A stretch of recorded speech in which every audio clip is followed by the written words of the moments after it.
Tifausia Tiasuma, atau lebih dikenal dengan nama Dr. Tifa. Dokter satu ini sepertinya memang tidak berniat benar-benar menjadi dokter. Karena ketertarikannya bukan mengobati pasien, tapi mengurusi ijazah orang lain, bahkan sampai ke makam. Dia lebih aktif di politik dibanding mengabdikan ilmunya untuk menyelamatkan orang lain. Tapi tidak heran, karena ternyata Tifa ini terafiliasi ke salah satu organisasi terlarang. Nah, pada kesempatan ini saya akan fokus untuk membongkar kepalsuan dan kedunguan dokter sesat satu ini. Saya akan membeberkan 11 bukti yang bersumber dari jejak digital yang menunjukkan bahwa Tifa ini tidak lebih dari seorang penipu dan punya agenda politik jahat. Pertama, Dr. Tifa ini ternyata aktivis ex-HTI. Jadi agenda orang-orang HTI yang sudah dibubarkan oleh Pak Jokowi itu sebenarnya itu ya, Bib? Ya. Termasuk Tifa itu kan kalau nggak salah juga aktivis HTI, ya kan? Ex-HTI. Ex-HTI. Iya. Termasuk juga Rizal Fadila. Iya. Jangan-jangan juga Refli Harun juga sudah terkontaminasi juga ikut paham-paham Darul Islam ya? Iya. Jadi sebenarnya kebencian yang mereka tebarkan ini sampai ke makam mendiang Ibu Sujiatmi pun hanya karena mereka marah ke Pak Jokowi yang membubarkan organisasi mereka HTI, ya, dan ingin membangun sebuah kepercayaan kepada masyarakat. Jangan lagi dengarkan Jokowi dan keluarganya, kan begitu ya, Bibi? Dan termasuk juga membangun aktivitas-aktivitas ya untuk masyarakat atau rakyat tidak percaya kepada lembaga-lembaga negara. Apa seperti itu? Betul. Karena apa? Karena mereka meyakinkan negara mengusung Pak Jokowi ini penuh dengan kepalsuan. Berdasarkan konsep mereka dengan propaganda ijazah palsu, dengan propaganda makam ini. Walaupun mereka punya data otentik, punya apa? Sebenarnya mereka tahu ya sebenarnya ijazah pajak ini asli dan lulusan UGM kan, tapi dibangun framing karena ada desain. Ada desain jelas. Jelas. Dan itu desain jahat. Ini bukan pernyataan yang keluar dari orang sembarangan. Karena pernyataan ini datang dari Habib Syakur Ali Mahdi Al-Hamid. Inisiator gerakan Nurani Kebangsaan ini menegaskan, Tifa adalah bagian dari HTI yang kini sudah dibubarkan. Memang sejak HTI dibubarkan, Tifa ini mulai tampil di publik menyerang Jokowi. Karena Jokowi satu-satunya presiden yang berani membubarkan HTI. Jadi semua aktivis ex-HTI ini punya dendam kesumat kepada Jokowi. Saya sependapat, ini salah satu alasan semua pentolan ex-HTI dan juga ex-FPI terus menyerang Jokowi, bahkan hingga ke keluarganya. Jadi motifnya balas dendam. Kedua, Tifa dipermalukan Diana Murni. Ibu sebagai seorang perempuan mengunjungi makam orang yang sudah meninggal. Orang jahat, orang biadab, orang... Gimana? Tampilannya, kalau lihat tampilannya. Mbak, gini, kita bicara soal data fakta. Itu, fakta itu. Bukan perasaan. Bukan, gini. Bukan rasa. Faktanya, dia tampilan beriman, tapi hatinya beracun. Kenapa saya katakan? Apa? Kenapa? Dia bisa loh tidak punya perasaan sebagai seorang ibu, sebagai seorang perempuan mengunjungi makam orang yang sudah meninggal. Orang jahat, orang biadab, orang preman pun tidak ada berurusan dengan kuburan-kuburan. Baru kali ini saya ketemu orang-orang aneh berurusan dengan kuburan. Tidak masuk di akal sehat. Coba boleh tanya semua orang, kalau kita berhadapan dengan orang hidup boleh, tetapi mereka ini berdiri di pagar kuburan. Saya kepengen saya membawa pocong-pocong untuk berhadapan dengan mereka. Benar, kalau mereka hadir sekali lagi. Ini bicara soal ijazah, bukan soal makam. Nyambung ke situ, Bang. Nyambung ke situ, Bang. Kayak dengerin pasien rumah sakit jiwa ya. Oh, sudah. Nyambung ke situ. Kenapa nyambung ya? Karena tadi bertanya tentang Dokter Tifa. Yang saya memang melihat ya orang ini penampilannya imani, tetapi hatinya kok beracun. Kembali lagi. Tifa memang dipermalukan saat dialog di Rakyat Bersuara Terbaru. Memang untuk menghadapi Tifa CS ini tidak perlu orang-orang berilmu tinggi. Cukup aktivis seperti Diana Murni ini. Tapi apa yang disampaikan Diana Murni, saya setuju. Tifa ini dari cara berpakaiannya santun karena berhijab. Ada kesan dia beradab dan menjunjung tinggi moral. Tapi itu hanya di pakaian, di isi otaknya dia jahat. Bahkan sampai makam Ibu Jokowi dijadikan konten. Ibu Jokowi juga difitnah dan diframing bukan ibu kandung Jokowi. Ini kan perbuatan sesat dan sangat jahat. Jadi jangan tertipu dengan tampilan Tifa. Kita harus menilai isi hatinya. Dan itu terlihat dari setiap ucapannya. Lihat saja, hujatan dan fitnahnya sangat keji kepada Jokowi dan Gibran. Ketiga, Tifa dipermalukan Irma Suryani Chaniago. Ada satu lagi namanya Dokter Tifa, ya kan? Itu anizernya luar biasa. Padahal saya sendiri juga orang Nasdem yang memang mendukung Anies Baswedan, ya kan? Oh, dia orang Anies sejati itu, Tifa itu. Lah, kan dari kata-katanya bisa dilihat. Anies itu dibutuhkan oleh dunia. Perang dunia ketiga itu membutuhkan Anies Baswedan. Anies itu harus levelnya jadi sekjen PBB misalnya. Memang dia nggak, misalnya sekarang, Allah belum memberikan kepada dia tugas sebagai presiden karena Anies ditunggu di dunia internasional. Oke, bukan ditunggu di penduduk DKI kembali. Enggak, Mas Anies Palestina tuh membutuhkan Anda. Oke. Ancaman perang dunia ketiga itu membutuhkan Anda, gitu loh. Jadi itu kalau saya bahasa sasmitanya ya, mencoba untuk menerjemahkan apa maksud Allah tuh begitu. Misalnya, Ya. dia dijadikan utusan khusus Presiden Prabowo untuk nggak usah harus pakai utusan khusus. Oke. Dunia internasional itu udah sangat mengakui ketokohan Pokoknya dari. jangan menggunakan fasilitas negara Prabowo gitu ya. Anies terlalu kecil buat jadi utusan negara untuk mengurus itu, enggak. Internasional butuh dia. Sekarang ancaman-ancaman, tantangan-tantangan bagi umat manusia di seluruh dunia itu amat sangat berat. Selama 1 tahun kami bersama di OSIS, saya melihat bahwa Mas Anies memang dipersiapkan menjadi pemimpin besar oleh keluarga, oleh lingkungan, dan oleh barangkali juga bimbingan dari Allah SWT. Saya waktu itu sampaikan ke Mas Anies, Nis ya, beda usia 1 tahun, beliau lebih tua dari saya, jadi sekarang saya panggilnya Mas Anies aja ya. Nis, suatu saat nanti kamu bakal jadi orang besar. Sekarang mungkin Mas Anies mau nanya, Tifa, prediksikan saya jadi presiden nggak?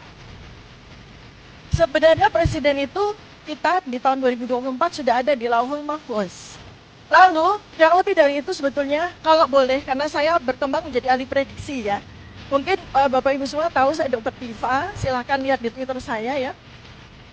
Saya memprediksi beliau itu kurang lebih, kalau presiden terlalu kecil ya, saya melihat beliau itu nanti akan jadi, betul, akan menjadi sekjen PBB, dapat Nobel perdamaian. Begitu. Kan apakah itu pendukung utama justru itu mempermalukan Anies kalau menurut saya. Kalau menurut saya itu justru mempermalukan Anies gitu, bahasa-bahasa seperti itu gitu. Nah kemudian kemarin ada yang mengatakan Pak Jokowi kalau bahasa Inggris nggak bagus. Lah kemarin dia baru baca bahasa Inggris yang itu loh, undang-undang itu loh. Bukan dia bilang law atau regulation. On other country, big country is there is no criminalism on freedom of speech. How about that? Yes, I think it is time, yeah, for us to test our undang-undang. Ya. Tapi undang-undang. Lo bahasa Inggris aja sambil ngelihat HP kok gitu ya. Itu pun belepotan ya. Iya, itu pun masih ngatain gitu loh. Jadi saya bingung juga gitu nih dokter ya. Mestinya dokter ini fokus menyehatkan masyarakat melalui keahliannya sebagai dokter, ya kan, mengobati pasien kan gitu. Kok malah sibuk berpolitik terus gitu? Saya juga heran juga dengan ibu satu ini. Saya bilang, Bu, masuk aja DPR Bu, nyalonkan diri jadi anggota DPR aja biar kalau ngomong lebih terstruktur gitu loh ya, lebih punya pertanggungjawaban moral gitu. Masuk DPR aja nyalon gitu. Jadi lebih baik. Melihat peta politik 2024 lalu, memang ex-HTI dan FPI semuanya berkumpul di kelompok Anies Baswedan. Mereka memuja-muja Anies, dan seolah-olah menjadi penyelamat HTI dan FPI ketika Anies jadi presiden. Sehingga Tifa ini selalu menyanjung Anies setinggi langit. Padahal buktinya, bukan Anies yang dipanggil dunia internasional, tapi Jokowi. Jokowi diangkat menjadi Dewan Penasihat Bloomberg New Economy. Keempat, Tifa Diskakman, pakar pendidikan INALIM. secara naratif, karena kami juga sampai dengan hari ini semua, saya kira seluruh rakyat Indonesia itu belum pernah melihat sertifikat kelulusan dia dari Orchid Park Secondary School, ya. Dan supaya rakyat semua tahu bahwa Orchid Park Secondary School itu adalah jenjang SMP, jenjang SMP ya, supaya tahu. UTS itu universitas negeri, public university, salah satu yang terbaik di Australia. Jadi maksudnya nggak terdaftar di mana. Kalau mau ngecek apakah UTS terdaftar di pemerintahan gitu, ya tinggal tanya ke kedutaan besar Australia. Lagi pula aneh kalau ijazahnya dianggap bahwa UTS atau INSEARCH nih. Nah itu yang harus, karena Mas Gibran kan nggak pernah ke UTS-nya, jadi untuk apa dibahas UTS-nya? Jadi kalaupun mau dibahas kan INSEARCH-nya. INSEARCH itu college-nya, college pathway menuju UTS. Jadi supaya nggak rancu, karena ini omongan kan memang sudah sangat rancu ya. Orang membahas UTS. Bukan UTS-nya. Lebih baik kata-kata UTS itu dikesampingkan karena Mas Gibran nggak pernah ke UTS. Untuk lebih gampangnya mungkin kita sebut INSEARCH-nya kan? Ya, INSEARCH bukan universitas. Kan udah jelas. Itu berbeda ya? UTS sama INSEARCH? INSEARCH itu milik UTS. Makanya branding mereka awalnya itu kan UTS INSEARCH. Tapi bukan UTS. INSEARCH milik UTS gitu. Di video ini kelihatan, Tifa ini hanya sok-sok pakar. Dokter tapi sok pakar hukum, pakar pendidikan, pakar digital forensik. Pokoknya semua dia ini paling ahli atau paling pakar. Padahal sebenarnya kosong. Dia hanya banyak membual saja. Karena ketika berhadapan dengan pakar sebenarnya, seperti Inalim ini, akan sangat kelihatan Tifa ini tidak berisi. Kelima, Tifa tuduh Jokowi teror dia dan anaknya. Ada dua layer. Jadi satu tuh anak-anak saya tuh jati diri mereka sudah di kuyak-kuyak ya. Iya, sudah di doxing kan. Mereka tuh udah di doxing. Oh, KTM-nya, KTP-nya, foto-foto mereka entah itu dari mana gitu udah di doxing habis-habisan. Sampai tempat kosnya mereka sekarang mesti harus pindah gitu kan. Kemudian apa kendaraan mereka sukanya di mana dan segala macam udah di doxing sama buzzer-buzzer termur-termur itu. Dan terakhir kali adalah diteror dengan ya ini saya nggak tahu ya, ini kok insiden aja gitu. Tapi anak saya itu kan kalau berkendaraan itu sangat teliti gitu. Sangat teliti, kami sangat mengajarkan untuk, tapi udah 2 kali ditabrak orang. Nah, itu kan. Ditabrak ya dalam keadaan bermobil. Ya, bermobil. Kemudian ya terjadi sebuah 2 kali itu yang nggak masuk di akal lah. Gitu. 2 kali ini dalam kurun berapa lama? Ini ya beberapa bulan. Beberapa bulan terakhir. Ini, ya. Di sini atau di tempat kuliah mereka? Di area yang biasa mereka datangi lah begitu ya. Nah inilah makanya kemudian saya juga sudah melayangkan surat kan ke KPAI gitu kan. Saya juga sudah sekarang ini di masa-masa sekarang saya sudah melayangkan surat ke Komnas HAM sudah, ke Komisi 3 DPR, layangan sudah perlindungan saksi, LPSK sudah. Ada di antara mereka yang dengan segera merespon? Oh ya, mereka sudah merespon, tinggal nanti untuk beberapa komisi ya, dari Komisi 3, Komisi 1 sampai Komisi 10 itu mereka sekarang ini sedang pembicaraan untuk RDP. Ya, kemudian untuk Komnas HAM kami juga sudah akan ditindaklanjuti, kemudian saya juga berpikir karena saya pun juga diteror, saya mungkin juga. Apa yang Dok alami? Anak-anak kan ditabrak ya mobilnya. Kalau dokter? Ya kalau saya lebih kepada teror verbal ya, dan ada 1 kali ya, baru 1 kali lalu agak khawatir juga karena saya kan kalau pergi kemana-mana keluar kota kan nggak pakai pengawalan gitu. Jadi saya terakhir kami keluar kota tuh dikuntit oleh 2 mobil besar gitu ya, diapit begitu ya, depan mobil besar 1, belakang mobil besar 1. Itu, nah itu yang bikin saya juga ini mitigasi risiko saya nggak jalan di sini, jadi saya perlu pengawalan nih kalau keluar kota. Jadi udah sampai di situ, makanya. Di daerah mana Dok? Adalah, jadi di biasa yang saya kan punya beberapa titik ya, belum sampai keluar Jawa, tapi saya kan ada beberapa titik binaan yang setiap saat itu selalu saya datangi. Apa yang mereka lakukan? Ini mobil Dok, ini mobil besar 1, ini mobil Dok, ini apa yang mereka lakukan? Ini nggak jadi motif nih nanti kita. Jadi motif mereka. Enggak, saya pikir hanya untuk elaborasi aja. Ya, sebenarnya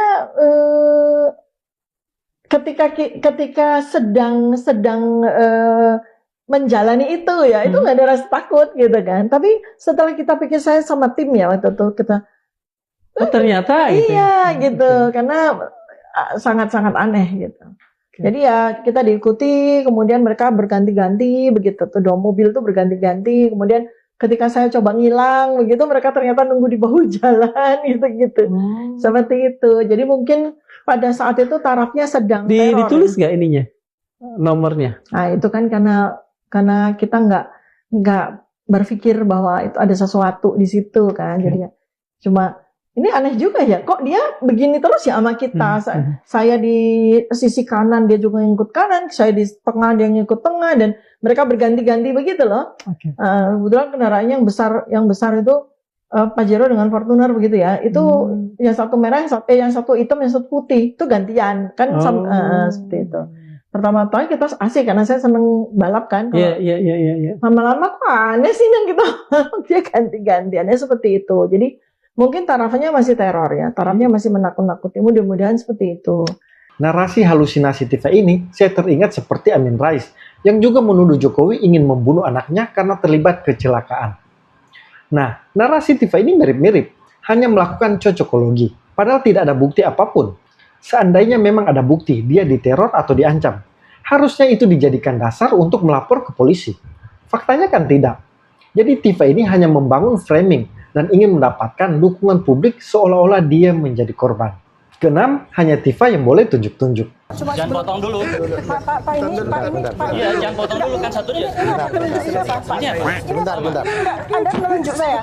Ini Anda menunjuk saya. Anda menunjuk. Jadi apa yang disembunyikan dari UGM, dari rektor UGM sekarang yang kita perlu tahu? April ketika sampean bertiga datang, kami terima. Sudah. Pak, jangan pakai telunjuk, Pak. Nggak bagus. Jangan pakai telunjuk, Mas Pak. Begini, Pak. Tadi begini ya. Jadi jangan pakai telunjuk, Pak.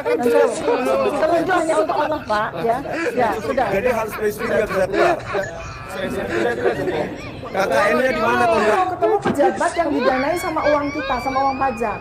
Saya mau ketemu sama pejabat itu. Itu pejabat-pejabat itu. Ini salah satu bukti Tifa itu penipu dan tidak beretika. Kalau orang lain, dia melarang menggunakan telunjuk. Tapi kalau dia yang menunjuk orang lain, tidak masalah. Jadi sekali lagi, Tifa ini hanya pintar memframing, tapi aslinya dia hanya seorang penipu. Ketujuh, Tifa dipermalukan Reza Indragiri. Loh. Dok, kalau hasil penelitian itu sebelum mencapai titik simpulan boleh diekspos ke publik?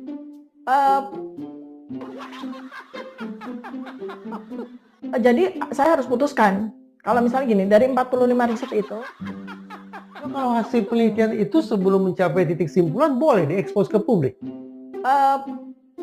Jadi saya harus putuskan. Kalau misalnya gini, dari 45 riset itu, mana yang unpublished ya? Maksudnya tidak akan saya publish di jurnal, itu boleh saya buka. Artinya saya tidak memiliki credentiality lagi di yang saya buka. Bisa. Misalnya ya udah sebagai sebuah popular review macam itu. Jadi dari 45 itu bisa saya pilih. Mana yang saya publish melalui forum ini. Ini kan belum ada yang tuntas kan? Belum ada yang tuntas, ada beberapa yang tuntas. Pertanyaan sederhana dari Reza Indragiri ini mengungkap betapa bodohnya Tifa ini. Dan dia memang hanya tukang tipu. Mengaku peneliti, tapi tidak paham SOP penelitian. Karena memang ketika belum sampai pada kesimpulan, seharusnya sebuah penelitian itu tidak boleh diekspos. Tapi ini kan yang terjadi, Tifa dan Roy CS sudah keluar-keluar sebut ijazah Jokowi palsu. Katanya karena penelitian, tapi kemudian baru mencari bukti kesana kemari. Ini kan kelihatan, Tifa ini peneliti abal-abal. Kedelapan, Tifa fitnah Ibu Iriana. Ya, Bu Iriana itu menyatakan pernah jadi mahasiswa UMS. Ya, tapi tidak lulus. Setahu ya, sekarang kok ada. Ada SE-nya, ada MM-nya kan. Di GOB. Ada SE-nya, ada MM-nya kan.